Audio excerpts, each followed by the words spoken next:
Jalan Shlamoutou, membre de l'équipe de France de Taekwondo, multiple médailleur chemin d'Europe senior. Mon geste parfait, le pendé corps.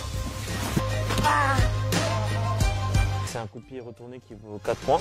En fait, le but c'est de feinter l'adversaire pour qu'il utilise sa jambe avant, parce que nous on utilise beaucoup la jambe avant en taekwondo.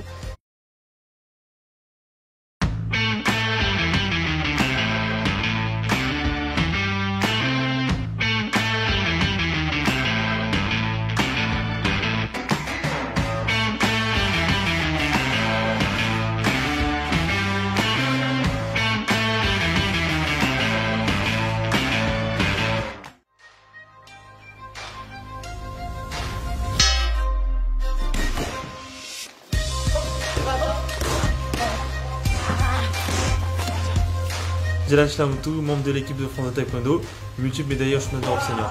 Mon geste parfait, le pendé corps. C'est un coup de pied retourné qui vaut 4 points. En fait, le but c'est de feinter l'adversaire pour qu'il utilise sa jambe avant, parce que nous on utilise beaucoup la jambe avant en taekwondo. Et ensuite, quand la jambe avant est levée, c'est de venir passer en dessous avec un coup de pied retourné pour toucher le flanc du plastron. C'est un geste qui n'est pas simple parce que en fait, il y a une rotation. Au taekwondo, il y a les gestes circulaires ou des coups de pied directs. Et dès qu'on met une rotation, c'est vrai qu'il y a plus de risques parce qu'on tourne le dos à l'adversaire. C'est-à-dire qu'on prend le risque de tourner le dos et la rotation, c'est moins rapide qu'un coup de pied direct. Du coup, on prend le risque. Faut bien trouver le timing en fait. C'est une question de timing et d'œil. Pour moi, c'est un coup différent des autres parce que j'arrive bien à le faire déjà. Et je me suis beaucoup entraîné sur la rotation et c'est devenu naturel. Ça veut dire que quand je suis en galère dans un combat, je sais que j'ai cette technique qui peut me permettre de revenir à 4 points. S'il y a 4-0 ou je perds de 4 points ou même si je dois marquer mes points, je sais que j'ai cette technique dans ma tête que je peux faire pour reprendre ces 4 points.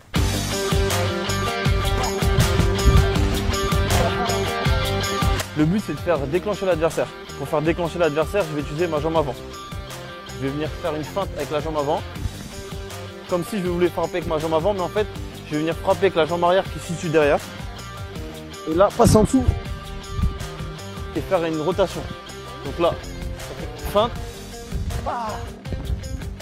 Pour réussir à en faire un atout, ça n'a pas été facile parce qu'au début, c'était pas dans ma panel technique. En moins de 58, j'étais plus grand que mes adversaires, mais en moins de 68, je suis plus petit que mes adversaires. Il faut bien garder le corps horizontal, sinon, si j'ai pas le corps horizontal, je peux prendre un coup derrière la tête. Du coup, ils ont une plus grande allonge et il fallait que je trouve une technique qui me permet de rentrer dans la distance et de contrer cette fameuse jambe avant qu'au taekwondo on utilise beaucoup. Et c'est pour ça que j'ai choisi le pendé corps, parce que ça me permet de rentrer vraiment à l'intérieur de la distance sans me faire avoir.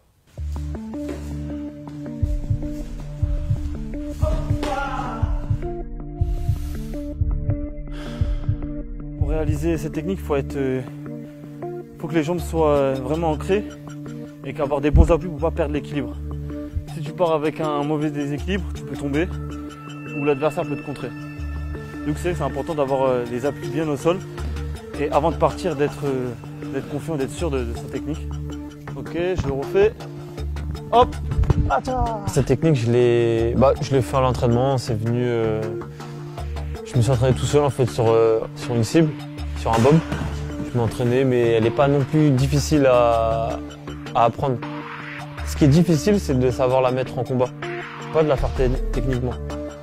Techniquement, la plupart des taekwondistes font tout, mais pas en combat.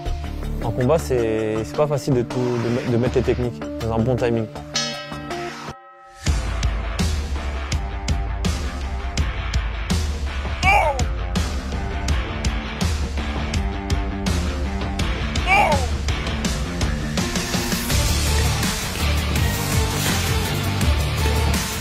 Ça va pas être un coup qui va avoir un impact physique, mais plutôt psychologique. Parce que se prendre ce coup-là, c'est psychologique. Tu prends 4 points et comme c'est un coup qui est pas facile à faire, voilà, ça tourne un peu dans la tête. Cette technique, j'ai besoin de la travailler tous les jours encore parce que si j'arrête de la travailler, je vais la perdre. Et je vais plus savoir la placer en compétition. En fait, faut que ce soit naturel, faut que ça rentre dans ton corps. Si c'est pas naturel, en combat, tu vas juste faire des choses simples. tu vas répéter, tu vas bloquer, tu vas neutraliser, tu vas faire des coups de pied circulaires. Alors que si à l'entraînement, tous les jours tu habitues ton corps à faire des techniques inhabituelles, on va dire, des techniques retournées, c'est là qu'en compétition ça va ressortir sur un bon adversaire ou un moins bon. C'est ce qui fait un geste parfait.